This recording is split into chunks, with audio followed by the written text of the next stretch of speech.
La foi en Jésus-Christ n'est agissante que par l'amour. La foi en Jésus-Christ n'est agissante que par l'amour. Frères et sœurs dans le Seigneur, voici le sous-thème que nous avons à méditer aujourd'hui. C'est notre pain à partager ensemble en cette première heure du mercredi 28 août 2019. Il s'agit en fait de revenir brièvement sur tout ce que nous avons médité au mois de mai. Hier, nous sommes revenus rapidement sur l'espérance dont nous avons parlé au mois d'avril. Nous avons dit que pour obtenir quelque chose, pour obtenir ce qu'on espère, par la foi, il faut préalablement l'espérer. Ou du moins pour obtenir quoi que ce soit, par la foi en Jésus-Christ, il faut préalablement l'espérer. Et nous avons dit que la plus grande chose à espérer, la plus merveilleuse chose à espérer, c'est la vie éternelle et que tout le reste que nous pouvons obtenir ici-bas ne vient que par la suite. Voilà pourquoi la Bible dit dans Matthieu chapitre 6, verset 33, que cherchez premièrement le royaume des cieux et sa justice. Et tout le reste vous sera accordé par la suite. C'est ce que dit la Bible. La Bible recommande aux croyants de chercher d'abord tout ce qui concerne Dieu. Et alors, tout ce que le monde cherche en s'épuisant pourra les rejoindre. Voici pourquoi vous allez voir que tous les grands hommes de Dieu, tous ceux qui ont cherché le Seigneur en vérité, dans la sincérité, et ils ont subi ce qu'il fallait subir, tout cela, allez-y faire des recherches sur leur vie. Vous allez voir que par la suite, le Seigneur leur a accordé tout. Il ne manque de rien. Même la première communauté dans la Bible ne pouvait manquer de rien. Imaginez que Pierre avait prêché une première fois et il y a eu 3000 qui se sont convertis. Et la Bible dit que chacun pouvait venir avec ce qu'il a et ils mettaient tous ensemble. Et ils redistribuaient selon les besoins de chacun. Donc ils avaient tout en commun. Donc au milieu de tout ce que les gens ont en commun, qui va manquer de quelque chose? La Bible précise même que parmi eux, il n'y avait aucun indigent. Aucun indigent. Voilà pourquoi, au lieu de nous épuiser à espérer les choses de ce monde et à chercher à les obtenir par nos propres forces, la Bible nous dit qu'il y a une autre force qu'on appelle la foi. C'est une force intérieure, une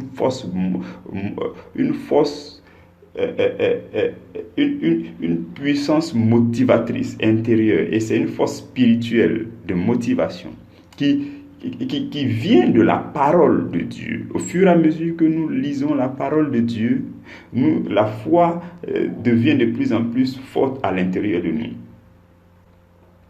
Et à propos de l'espérance, Romains chapitre 8, verset 24 nous a dit « Ce que l'on voit, on ne peut plus espérer. » Donc, au début, nous espérons quelque chose. Mais au fur et à mesure que nous en avons la ferme assurance, nous n'avons plus besoin de l'espérer parce qu'on est sûr, on est tellement convaincu que nous l'avons, donc on est tellement serein. C'est ce qui se passe avec la vie chrétienne. Donc, au fur et à mesure que nous avançons dans notre relation avec le Seigneur, nous avons l'assurance intérieure que nous pouvons obtenir toutes choses par le Seigneur Jésus-Christ. Et c'est ce que dit Hébreux chapitre 11, verset 1. Le verset qui définit la foi dans la Bible. Qui dit que la foi est une ferme assurance de ce que l'on espère. Et une démonstration de ce que l'on ne voit pas. Donc, une ferme assurance de ce que l'on espère. C'est-à-dire qu'on a déjà espéré quelque chose. Et par la suite, au vu de toute la connaissance qu'on a sur ce qu'on espère, on est de plus en plus éclairé sur la chose qu'on espère. Et cette lumière qu'on a sur la chose qu'on espère là, nous donne une ferme assurance que nous l'avons. Donc, c'est pourquoi c'est dit, la foi, c'est la ferme assurance de ce que l'on espère. Mais ça ne s'arrête pas là, ça poursuit pour dire, c'est une démonstration de ce que l'on ne voit pas. C'est-à-dire que tu ne vois pas encore, mais comme tu en as la ferme assurance, tu démontres à tout le monde, tu n'hésites même pas à démontrer à tout le monde que tu l'as. Voilà pourquoi les chrétiens affirment qu'ils ont la vie éternelle.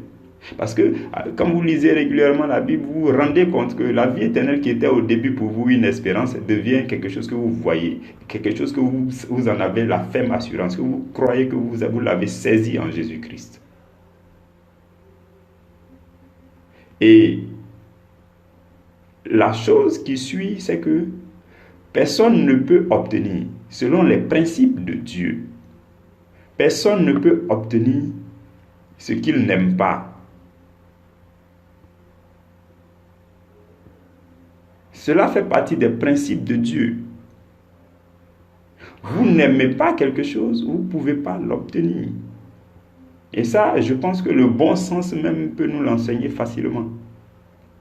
Si vous n'aimez pas quelque chose, pourquoi est-ce que vous voulez avoir cette chose? Voilà pourquoi la Bible dit dans le livre de Galates, au chapitre 5, verset 6, que la deuxième phrase dit, la foi est agissante par l'amour. Aucune foi chrétienne ne peut agir puissamment et opérer convenablement si elle n'est basée sur l'amour. Si ce que vous demandez à Dieu, vous ne l'aimez pas, Dieu ne peut pas vous l'accorder. Si vous désirez que Dieu sauve les gens autour de vous, que vous gagnez des âmes à Dieu parce que c'est la plus grande espérance, c'est la chose que Dieu désire plus. Si vous voulez cela, que vous espérez cette chose, Dieu ne vous l'accordera que si vous aimez ces personnes. Parce que si vous n'aimez pas une personne,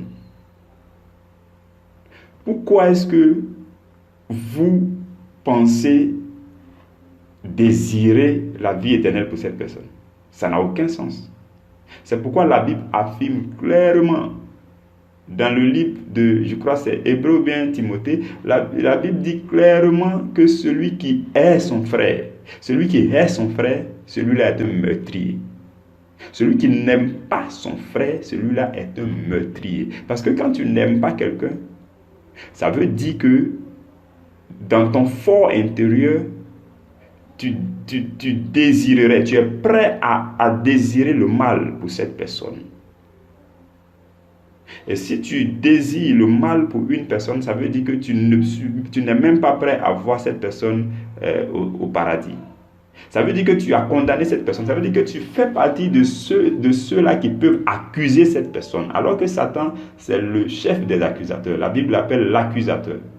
Et Satan accuse tous les enfants de Dieu. Quand tu commets la moindre erreur, Satan note ça dans ce que la Bible appelle, dans Colossiens chapitre 2, verset 15, la Bible appelle cela le document accusateur. Et chacun de nous a un document accusateur que Satan tient. C'est un document juridique. Dans la juridiction céleste, c'est un document qui est très important. Satan tient ce document sur chaque personne. Et Satan note là-dedans toutes nos fautes, toutes nos erreurs, tous nos péchés, toutes nos iniquités, tout ce que nous commettons dans le secret le plus profond de notre cœur. Satan note cela. Et ce document accusateur, il soulève ensuite voici pourquoi Satan est mauvais. Satan nous pousse au péché, il nous tend des pièges, on tombe dedans, on pêche contre Dieu. Et d'un autre côté, il note tout cela dans le document accusateur. Et après, il prend le document accusateur, il s'en va devant le trône de Dieu, et dit à Dieu, voici ton fils que tu as envoyé sur la terre pour travailler pour toi. Là. Voilà ce qu'il est en train de faire. Regarde ta fille là, ta fille sur qui tu dis tu comptes là, voici ce qu'elle est en train de faire. Voilà, tout ça, j'ai consigné ça dans le document accusateur, voici ça. Et Satan nous accuse devant Dieu. Et quand il accuse devant Dieu, excusez-moi de vous le révéler, Dieu se sent impuissant parce que Dieu ne peut pas aller contre ses paroles. Dans la parole de Dieu, il est écrit que ce sont nos péchés qui nous éloignent de Dieu. Ce sont nos péchés qui créent une séparation entre nous et Dieu. Donc, Satan, nous ayant accusés, Dieu se sent obligé de nous repousser parce que Dieu, il est tellement saint, il est tellement pur que quelqu'un qui a beaucoup de tâches ne peut pas demeurer dans la présence de Dieu. Donc, avec nos tâches, c'est-à-dire nos péchés là, nous sommes systématiquement éloignés de Dieu. Et dès que nous sommes éloignés de Dieu, Satan a la possibilité de nous toucher. Voilà pourquoi Satan a l'autorisation de venir nous malmener. Donc, après nous avoir accusés. Et donc, dans l'accusation là, Satan peut utiliser la bouche des autres personnes qui sont autour de nous pour soutenir ses arguments, pour dire, Seigneur, tu vois, non seulement moi-même je l'accuse pour ce qu'il a fait, telle chose qu'il a fait, mais même ses frères sont en train de parler mal de lui. Donc, ses frères même reconnaissent qu'il est mauvais. Donc, Seigneur, permets-moi de le frapper. Et donc, Satan, il est devant le trône de Dieu en train de demander l'autorisation de venir nous frapper. Et Dieu est un Dieu de jugement. Il est un Dieu de miséricorde, mais il est aussi un Dieu de jugement. Il juge parce qu'il est juste. Il est le juste juge.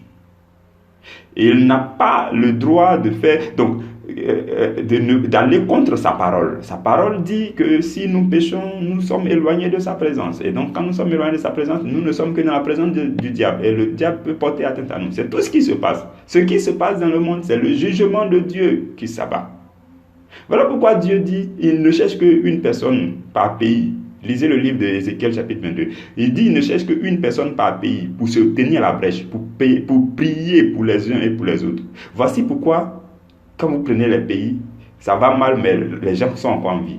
Non seulement Jésus-Christ est à la droite du Père en train d'intercéder jour et nuit, mais s'il ne serait-ce qu'une seule personne prie constamment dans l'amour, avec le cœur pour la nation, cette nation, Dieu la préserve.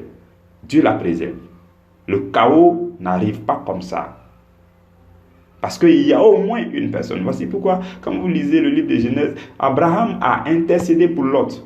Dieu voulait détruire Sodome et Gomorrhe.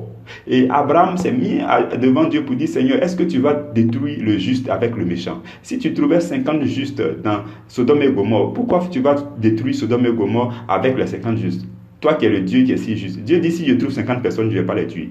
Abraham dit, bon, si tu trouvais 45 personnes? Il dit, si je trouve 45 personnes, je ne vais pas. Et Abraham dit, mais et si tu trouves 30 personnes? Il dit, si Sodome et Gomorrhe que je vois, où ils sont tous pécheurs là, si j'ai trouvé 30 personnes, je ne vais pas les tuer.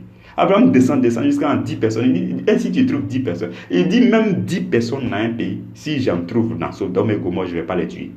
En réalité, il n'y avait pas 10 justes dans Sodome et Gomorrhe. Il n'y avait qu'un seul juste, c'était Lot. Voilà pourquoi Dieu a détruit Sodome et Gomorrhe. Mais il a épargné Lot d'abord. Lot est sorti de Sodome et Gomorrhe et ses enfants avant que Dieu détruise Sodome et Gomorrhe. Donc vous comprenez que s'il y avait quelques justes seulement, et après cela, après l'histoire de Genèse, Sodome et Gomorrhe, dans Ézéchiel, Dieu dit il ne cherche qu'une seule personne par pays maintenant. Ça veut dire que dans chaque pays, s'il y a une seule personne, vous allez subir ce que vous subissez. Satan va vous frapper, mais il y a des limites que Dieu lui a données. Ça n'ira pas jusqu'au chaos. D'autres vont mourir, certains vont mourir, il n'y a pas de souci, mais le chaos où le pays est détruit complètement ne va pas arriver tant qu'il y a une personne qui intercède. Donc imaginez maintenant s'il y a 10 personnes, 20 personnes, une communauté qui prie jour et nuit avec le cœur, qui fait des évangélisations, qui participe à la même espérance, l'espérance du salut, en désirant que les hommes soient sauvés et en aimant ces personnes. Si Dieu en trouve, le Seigneur va épargner nos pays, le Seigneur va faire descendre sa gloire sur nous. Et la puissance de Satan sera détruite sur nos vies. C'est simple. Satan a été déjà vaincu sur le bois de la croix. Jésus l'a vaincu. Seulement que, vous savez, il y a une chose. Jésus a vaincu Satan sur le bois de la croix il y a quelques 2000 ans. Ça, c'est une chose. Et une autre chose, c'est que les chrétiens doivent vaincre Satan par le nom de Jésus. Parce que quand Jésus montait au ciel, il a dit, allez et en mon nom chasser les démons, en mon nom marcher sur les serpents et scorpions. Donc ça veut dire que Jésus a déjà tout obtenu, mais nous maintenant, on doit manifester par son nom ce que nous avons à faire. La tâche la plus légère, c'est ce qui nous a été confié. Au nom de Jésus. Dès que vous dites au nom de Jésus, dans toutes les situations, les choses se calment. Mais il faut que vous puissiez le dire avec la pleine conscience que ce nom-là est le nom le plus grand, le plus puissant, le plus élevé. C'est le nom, il est Dieu fait homme, habité parmi nous, l'a souffert. Tout. Donc il faut que nous ayons la pleine conscience de toute la consistance du nom de Jésus, afin d'obtenir ces choses. Donc, on doit manifester l'amour. L'amour. Ce que vous n'aimez pas, vous ne pouvez pas l'obtenir. Et dans la pratique, je vous explique rapidement ce qui se passe dans la pratique des choses. Une fois, le Seigneur me l'a expliqué quand j'avais pris une retraite personnelle. Je crois que c'était fin décembre de l'année dernière jusqu'à début janvier. J'avais pris 10 jours du 26 au 5 janvier. Où je me suis retiré. Je dis, il faut que je fasse un sacrifice agréable à Dieu. Pendant que tout le monde bouffe, il faut que je me retire, il faut que je sois seul dans la présence de Dieu. Donc, et c'est durant cette période-là que le Seigneur m'a expliqué pourquoi est-ce que on prie, et puis ça ne marche pas le plus souvent. Ça ne marche pas le plus souvent parce que on n'aime pas ce qu'on demande.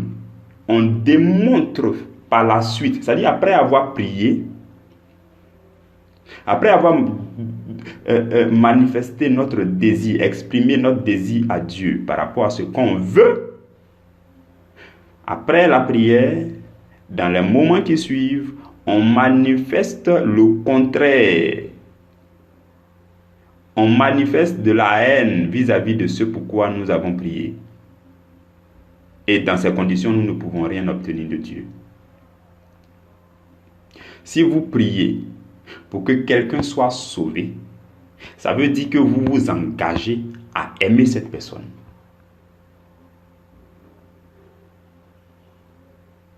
J'espère qu'on se suit. Si vous vous mettez à genoux et que vous priez, vous demandez à Dieu qu'il vienne au secours d'une âme pour que cette personne découvre la lumière de Jésus-Christ et que cette personne soit sauvée. Cela veut dire que vous venez de vous engager, que vous allez aimer cette personne tout le reste de votre vie.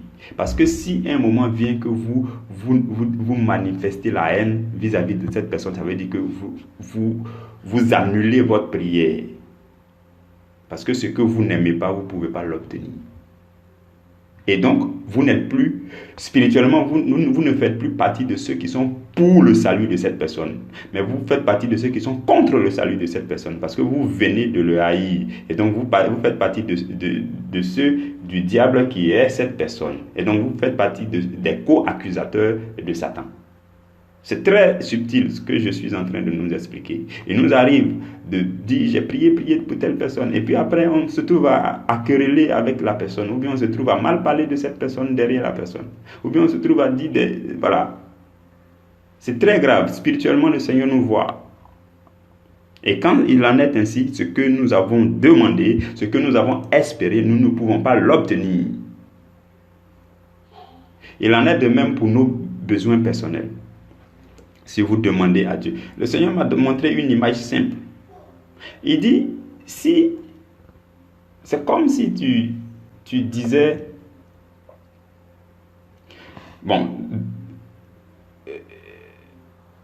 lorsque nous demandons quelque chose à Dieu, dès qu'on demande net, parce que Jésus a tout obtenu pour nous dans le spirituel, dès qu'on demande, cela est disponible dans le spirituel. Cela est disponible au royaume des cieux pour nous. Et il appartient à un ange d'aller chercher cela. Le plus souvent, c'est notre ange gardien. Il lui appartient d'aller chercher cela. Et quand il s'en va chercher, il se met en route, il s'en va chercher ce que nous avons demandé. Et quand il est en train de partir, et que dans les jours qui suivent, on pose une action qui démontre que nous n'avons plus besoin de la chose, l'ange s'arrête en route et il revient parce que nous n'en avons plus besoin.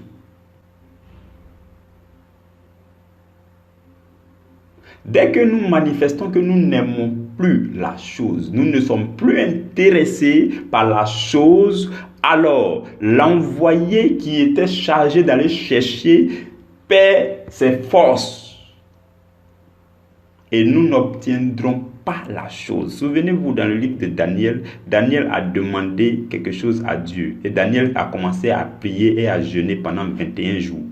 Et la Bible dit que au bout des 21 jours, il y a un ange qui est venu lui dire que dès le premier jour quand tu as demandé, Dieu t'avait déjà accordé. Mais quand je venais avec le prince de Perse, m'a bloqué la route. Lisez le livre de Daniel, vous allez découvrir ça dedans. Donc il dit, le prince de Perse m'a bloqué la route. Ça dit qu'il y a un combat qui s'est engagé entre l'ange qui est parti chercher l'exaucement là, et puis un démon.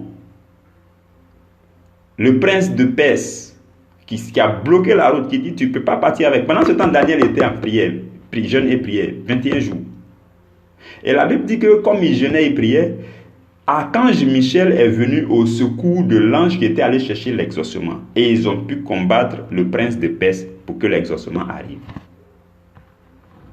Je pense que vous comprenez maintenant très clairement pourquoi est-ce que nous demandons et nous n'obtenons pas. Non seulement nous demandons et nous n'obtenons pas parce que le plus souvent ça ne colle pas avec la volonté de Dieu, parce que c'est pour assouvir nos propres besoins, nos propres convoitises. Non seulement cela, parce que Dieu ne vous accordera pas ce qui ne vous est pas utile. Dieu ne vous accordera pas ce qui ne va pas contribuer à votre évolution. Dieu ne vous accordera que ce qui colle avec sa volonté pour vous. Ce qu'il veut vous donner, ce qu'il a mis à disposition pour vous, c'est ce qu'il peut vous donner. Donc si vous demandez quelque chose que Dieu n'a pas mis à disposition en Jésus-Christ, vous ne pouvez pas l'obtenir. Par exemple, si vous demandez une chose qui va vous être utile pour aller à la perdition, Dieu ne peut pas vous donner. C'est Satan seul qui peut aller chercher je ne sais où pour vous remettre. Donc, si vous demandez quelque chose qui va contribuer à votre croissance spirituelle en tant qu'enfant de Dieu, vous allez l'obtenir. C'est pourquoi il faut prier selon la volonté de Dieu pour ne pas être frustré. Et pour prier selon la volonté de Dieu, il faut connaître la volonté de Dieu. Et pour connaître la volonté de Dieu, il faut lire sa Bible jour et nuit. Comme la Bible recommande dans le livre de Josué au chapitre 1, verset 8. Que ce livre de la loi ne s'éloigne point de ta bouche. Médite-le jour et nuit. Afin de mettre en pratique fidèlement tout ce qui est écrit. Pour que tu sois prospère, je paraphrase, pour que tu sois prospère et que tu aies du succès dans toutes tes entreprises. C'est ce que nous dit ce verset. Donc, pour connaître la volonté de Dieu et pouvoir prier selon la volonté de Dieu afin d'obtenir, parce que la Bible dit si nous prions, c'est dans le livre de 1 Jean, je crois chapitre 4, que si nous prions et que nous demandons quoi que ce soit à Dieu, selon la volonté de Dieu, nous avons l'assurance que nous obtenons la chose. Mais malheureusement, le problème des croyants, c'est qu'ils ne connaissent pas la volonté de Dieu. Donc, ils demandent quelque chose qui n'a rien à voir avec la volonté de Dieu. Ils demandent, Dieu est un bon père, il n'est pas un mauvais père. Dans ce monde, nous qui sommes si mauvais pères, quand nos enfants nous demandent quelque chose, on ne leur donne pas ce qui ne leur convient pas. On ne leur donne jamais ce qui va les tuer. On ne leur donne jamais ce qui ne va pas contribuer à leur croissance. À combien plus le Père céleste, qui est le Père excellent, notre Père, le Dieu, va nous donner quelque chose qui va nous détruire. Dieu ne peut jamais vous donner quelque chose qui va vous détruire. Si vous voulez pleurnicher, appelez tous les voisins et puis criez à Dieu. Mais si ce que vous demandez à Dieu, c'est pour votre destruction, Dieu ne va pas donner. Et vous en serez frustrés pensant que Dieu doit donner toutes choses. Dieu ne peut pas donner toutes choses parce que il va. La Bible dit que les bénédictions de l'Éternel ne sont suivies d'aucun chagrin. Aucun chagrin. Dieu ne peut pas vous donner quelque chose qui va le chagriner ou bien qui va vous détruire. Il ne va pas vous accorder quelque chose qu'il va regretter de vous l'avoir accordé. Voici pourquoi il faut rechercher la volonté de Dieu. Qu'est-ce que Dieu veut pour moi? Qu'est-ce que Dieu désire? Est-ce que à l'instant présent, le travail que je demande, est-ce que c'est réellement ce que Dieu veut? Peut-être que Dieu veut d'abord que je parte en profondeur dans la parole.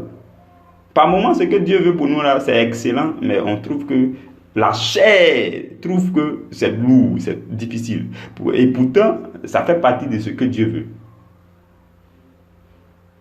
Donc, cherchons la volonté de Dieu. Dieu veut nous donner des bénédictions. Les bénédictions, il n'en a pas besoin. Les choses excellentes que nous voyons dans ce monde, cette bénédiction-là, Dieu n'en a pas besoin. Il a prévu ça pour nous, à condition que nous soyons dans les dispositions qu'il faut, que nous puissions demander au moment qu'il faut, que nous puissions demander selon sa volonté. Et sa volonté vient par l'inspiration du Saint-Esprit. Quand vous lisez la Bible, le Saint-Esprit devient de plus en plus abondant en vous. C'est pourquoi la Bible dit que les paroles de Jésus-Christ sont esprit et vie. Quand vous lisez la Bible, au fur et à mesure que vous lisez, l'Esprit de Dieu se transmet à vous, afin que vous puissiez connaître la vie. Donc l'Esprit de Dieu qui prend place en vous, de plus en plus, devient votre ami, votre coéquipier à l'intérieur de vous. Et l'Esprit de Dieu a la capacité de s'appuyer sur la parole que vous avez lue là pour vous inspirer une demande à faire à Dieu. Et en général, quand le Saint-Esprit vous inspire la chose à demander, c'est que c'est ce que Dieu est disposé à vous accorder à l'instant. Quand vous demandez la chose, vous l'obtenez.